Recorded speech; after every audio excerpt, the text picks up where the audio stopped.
Ayah, dengar cerita result medical check up dah keluar. Betul ke? Dah dapat dah tadi.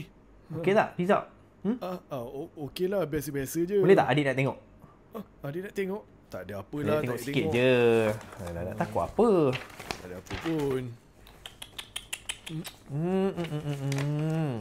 Ayah, apa benda ni? Ni blood type B. Bukan B plus B. Blood type B. Bila nak A ni ya? Ayah memang dari dulu blood type B. Dari dulu lagi dah memang B. Tak ada usaha nak dapatkan A. Blood type A. Tak nak usaha. Ayah dah cuba nak. Dah tahu dia dulu lagi masalah blood type B. Tak nak jadi blood type A. Entahlah, ayah dah tak tahulah. Ni gula ni. Gula asal tinggi ni gula. Macam mana boleh tinggi gula ni? Tak tahulah.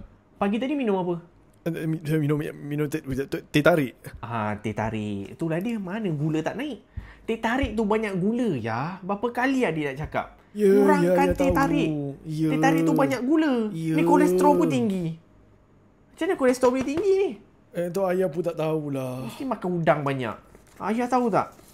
Pakcik Nizam kat sebelah tu, kan? Umur dia dah 80, sihat tau. Tak ada teruk result macam ni. Dia punya kolesterol cantik, semua cantik ya. Adik nampak apa tahu? Ayah ni asyik melepak dengan kawan. Tak adalah, bukan dengar dulu, lah. dengar adik cakap.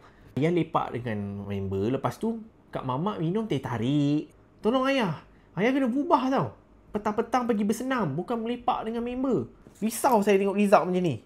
Masa depan macam mana lah ni? InsyaAllah okey je. Insurans tak ada. Nanti ayah cuba perbaiki apa yang boleh.